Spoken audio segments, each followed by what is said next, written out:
नमस्कार, आप देख रहे हैं अपना भारत टाइम्स और मैं हूं आपके साथ नम्रता। इस वक्त हम बात करेंगे बुंदेलखंड की।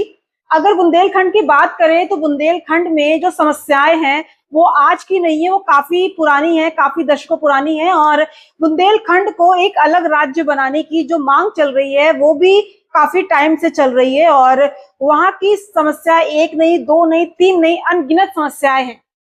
इन्हीं सब विषयों पर बात करेंगे। हमारे साथ मौजूद है हमारे स्टूडियो में अंकित परिहार जी, जो कि बुंदेलखंड जन आंदोलन के नेता हैं, और उनसे बात करेंगे। सर, आपका बहुत बहुत स्वागत है हमारे इस चैनल में। आपको नमस्कार और आपके दर्शकों को नमस्कार। सर, ये बताइए, जो बुंदेलखंड में एक मांग चल रही है बुंदेलखंड राज्य को अलग बनाने की, उसको लेकर आप क्या कहना चाहेंगे? ये आंदोलन आजादी के बाद से ही चल रहा है जी। जब हिंदुस्तान आजाद हुआ था तब इस देश में 18 प्रांत थे, तो बुंदेलखंड भी हमारा प्रांत था। और आजादी के बाद बुंदेलखंड में एक अलग स्टेट का दर्जा भी मिला। नौगांव राजधानी बनी। हाँ। और नौगांव में ही विधानसभा, मुख्यमंत्री का कार्यकाल लगभग 5 साल तक रहा। जी। लेकिन उस समय की कालांतर की सरकारों ने क्या किया कि बुंदेलखंड को 2 भागों में बांटा। 2 भागों में इसीलिए बांटा कि एक भाग बांट दिया उत्तर प्रदेश में, एक भाग बांट दिया मध्य प्रदेश में। जी। ऊपर वाले ने बुंदेलखंड को सब कुछ दिया, जल दिया, जमीन दी, जंगल, गिट्टी, मिट्टी, बालू, हीरा, ग्रेनाइट, सब कुछ। यानी कि उस समय और आज भी, उस समय हिंदुस्तान का खजाना और बुंदेलखंड के खजाने की तुलना की जाए तो 19-20 का फर्क था। लेकिन उस समय की कालांतर की सरकारों ने किस हिसाब से बुंदेलखंड को देखा और बुंदेलखंड को बांट दिया। तब उस समय से जब हमारा बुंदेलखंड बटा था 30 नवंबर, और 30 नवंबर से हम लोग बुंदेलखंड की अलग मांग की लड़ाई निरंतर लड़ रहे हैं। अब ये लड़ाई पहले शंकर दयाल शर्मा ने लड़ी, मल्होत्रा जी ने, वो भी लड़ते लड़ते अब जेल में उनकी शहीद हो गए थे। इसके बाद अरुण सिंह चंदेला है, फिर सत्येंद्र पाल सिंह, फिर इसके साथ साथ मध्य प्रदेश के बुंदेलखंड के कई नेता है। अब हम लोगों की बारी है कि अपने हक अधिकार के लिए और पृथक बुंदेलखंड राज्य के लिए अब हम लोगों को जो भी कुर्बानी देनी होगी देंगे। इस आंदोलन में आप कब से जुड़े हैं बुंदेलखंड के? अप्रोक्सीमेट जन आक्रोश यात्रा हमारी 2 अप्रैल से शुरू हुई थी। और अच्छा। इस यात्रा में कई बुंदेलखंड के नेताओं ने हमसे कहा कि अंकित जी, ऐसा है, युवाओं की इस आंदोलन में आवश्यकता है, और अंकित जी आप इस आंदोलन में आएंगे तो निश्चित तौर पे आंदोलन को रफ्तार मिलेगी। हाँ। तो हमारी जन आक्रोश यात्रा चित्रकूट से शुरू हुई थी। चित्रकूट, बांदा, पन्ना, सागर, दमोह, टीकमगढ़, छतरपुर, दतिया, जालौन, हमीरपुर होते हुए सीधे ओरछा में हम लोगों ने समाप्त की थी। तो हम लोग कचहरी से निकल रहे थे तो अधिवक्ता समर्थन दे रहे थे, खेतों से गुजर रहे थे तो किसान समर्थन दे रहे थे, कॉलेज यूनिवर्सिटियों से गुजर रहे थे तो छात्र नौजवान समर्थन दे रहे थे, बाजारों से निकल रहे थे तो व्यापारी, यानी सभी ने जबरदस्त समर्थन बुंदेलखंड अलग राज्य के लिए किया। तो हमने कहा कि जब सभी चाह रहे हैं तो हमें इसमें बढ़कर कर भाग लेना चाहिए, और हम लड़ रहे हैं। अच्छा, अगर बात करें बुंदेलखंड की तो वहां पर मुख्य समस्या क्या है, या फिर एक समस्या के अलावा विभिन्न समस्याएं हैं? पानी, पलायन, बेरोजगारी या अन्य, क्या कहना चाहेंगे? बुंदेलखंड में सबसे बड़ी समस्या है पलायन। पलायन। बुंदेलखंड में सबसे बड़ी समस्या है बेरोजगारी। जी। बुंदेलखंड में सबसे बड़ी समस्या है स्वास्थ्य, जो वहां की स्वास्थ्य व्यवस्था चरमराई हुई है। हाँ।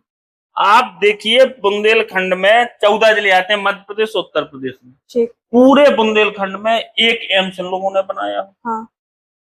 पूरे बुंदेलखंड में, चाहे झांसी से 200 किलोमीटर आप पूरब में चले जाइए, चाहे छतरपुर से 200 किलोमीटर पश्चिम में चले जाइए, हमीरपुर से उत्तर में 200 किलोमीटर चले जाइए, चाहे ललितपुर से दक्षिण में 200 किलोमीटर चले जाइए, एक भी लोगों ने ऐसा कारखाना लगाया हो जहां बेरोजगार नौजवानों को, 1000 लड़कों को वहां रोजगार मिलता हो, एक भी कारखाना नहीं। तो इन सब जो वाजिब मांगे हैं, और वो सारी चीजें हर स्टेट को मिल रही है। आप ग्वालियर निकल जाइए, हर 50 किलोमीटर पर कई ऐसे कारखाने, हजारों लोग काम कर रहे हैं, लेकिन बुंदेलखंड में नहीं है। तो हम लोग निश्चित तौर पे अब इसीलिए लड़ रहे हैं कि बुंदेलखंड की लड़ाई को हम लोग लड़ेंगे और मजबूती से लड़ेंगे। अच्छा, एक चीज बताइए कि दशकों से ये आंदोलन चल रहा है, लेकिन अभी तक ये राज्य जो है वो नहीं बन पाया है सिंगल, ठीक है। ये क्या लगता है कि राजनीतिक लोगों की कमी है या फिर जो आंदोलन कर रहे हैं उन पे कहीं कमी आ रही है? क्या लगता है इन दोनों में से क्या है मेन? देखिए, हर आंदोलन की और हर आंदोलनकारी नेता की सक्रियता पे आधारित ये आंदोलन रहते हैं। हाँ। और जैसे देश की आजादी 1857 में क्रांति शुरू हुई थी और धीरे धीरे 1947 में देश आजाद हुआ था। तेलंगाना स्टेट का आप रिजल्ट लीजिए कि 20-25 साल पहले इन लोगों ने आंदोलन शुरू किया था। धीरे धीरे जब उस्मानिया यूनिवर्सिटी में छात्र आंदोलन हुआ, सब लोग एकदम सड़क पे निकल गए और स्टेट बन गया। तो बुंदेलखंड राज्य का आंदोलन तो धीरे धीरे इसकी रफ्तार धीमी और तेज होती रहती है। 2014 में जब नरेंद्र मोदी झांसी के मैदान में आए तो उन्होंने कहा कि यूपीए की सरकार को हटाओ, मनमोहन सिंह को हटाओ।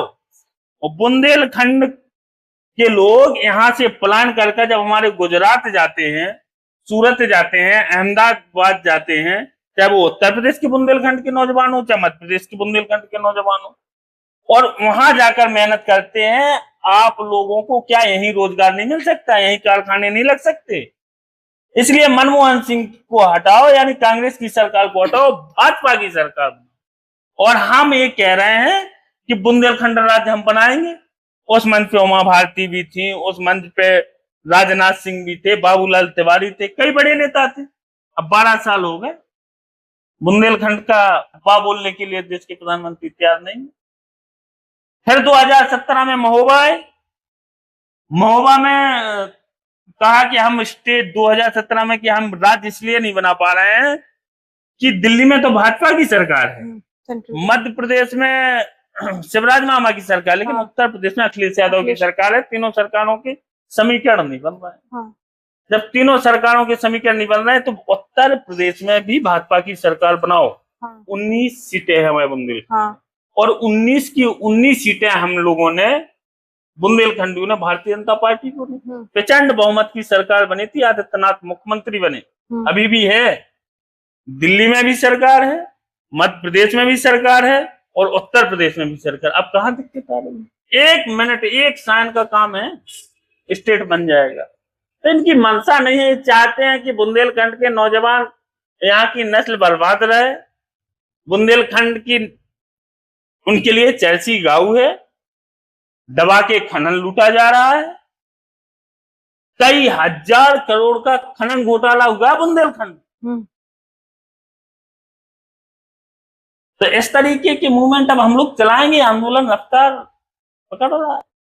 अगर आज के समय में प्रेजेंट टाइम पे बुंदेलखंड को अलग राज्य बना दिया जाए तो बुंदेलखंड की जनता को आने वाले 5 सालों में क्या कुछ मिलेगा उनके प्रॉफिट के लिए? पहले तो मैं दर्शकों को बता दूं, खासकर बुंदेलखंड के लोगों को बता दूं, उनके लिए इम्पोर्टेंट है, राइट? बुंदेलखंड स्टेट अगर बना दिया जाए, अगर, क्योंकि मध्य प्रदेश और उत्तर प्रदेश के बुंदेलखंड का जो ओवरऑल टैक्स जाता है वो जाता है 2.5 लाख करोड़ रुपया।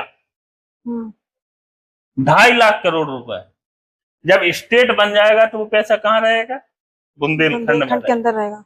जब बुंदेलखंड स्टेट बनेगा तो बनेगा बुंदेलखंड में विधानसभा, बुंदेलखंड में बुंदेलखंड आयोग बनेगा, बुंदेलखंड अधीनस्थ चयन आयोग बनेगा, बुंदेलखंड पुलिस भर्ती बोर्ड बनेगा, बुंदेलखंड शिक्षक भर्ती बोर्ड बनेगा। इस तरीके के कम से कम 52 विभाग केवल रोजगार जो देते हैं वो सब बनेंगे। तमाम आयोग बनेंगे। कई जगह कारखाना निवेश होगा, बाहर के व्यापारी हमारे यहाँ निवेश करने के लिए आएंगे। सब कुछ तो है हम लोगों के पास। बुंदेलखंड में अपना अधिवक्ताओं के लिए जो इतना बड़ा एक समूह है अधिवक्ताओं का, वहां हाई कोर्ट होगा, इसीलिए वहां के अधिवक्ता समर्थन कर रहे हैं। जब हाई कोर्ट होगा, विधानसभाएं होंगी, खुद की सरकार होगी, तो निश्चित तौर पर बुंदेलखंड विकास की रफ्तार पे चलेगा। अगर आज आपको बुंदेलखंड की जनता और केंद्र सरकार दोनों को एक संदेश देने का मौका मिले तो क्या संदेश देना चाहेंगे?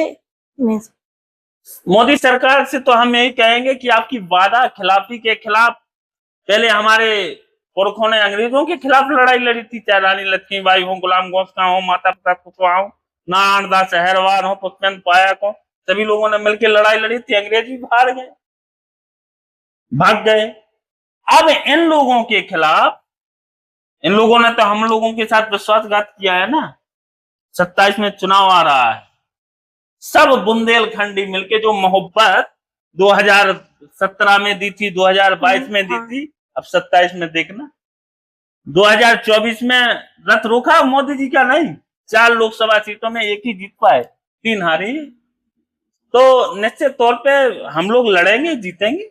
और बुंदेलखंड की जनता से हमारा यही संदेश है कि जब तक बच्चा रोता नहीं है तब तक माँ दूध नहीं पिलाती। तो अपने पुरखों ने कुर्बानी दी है। नौजवानों, छात्रों से सबसे मेरा एक ही आग्रह है कि मोदी सरकार के खिलाफ हम लोगों को मिलकर लड़ना है, और लड़के जंग हम लोग जीतेंगे, सरकार झुकेगी। और बुंदेलखंडियों का अलग इतिहास रहा है, पूरी दुनिया लोहा मानती है महाराज अलाउद्दीन का। अब हम लोग भी इतिहास लिखेंगे और मिलकर लड़ेंगे। आपका बहुत बहुत धन्यवाद हमारे चैनल पर जुड़ने के लिए, हमसे बात करने के लिए। तो ये थे अंकित परिहार जी, जिन्होंने हमसे विस्तार से बात करी कि आखिर बुंदेलखंड को अलग राज्य बनाना क्यों चाहिए और वहां की जनता किस तरीके से त्रस्त है हर एक समस्याओं को लेकर। लेकिन अब आगे आने वाले समय में देखना ये होगा कि बुंदेलखंड जो है वो एक अलग राज्य बन पाता है या नहीं बन पाता, और वहां की जनता को क्या कुछ मिलता है। हमारे साथ बने रहिए, देखते रहिए अपना भारत टाइम्स। नमस्कार।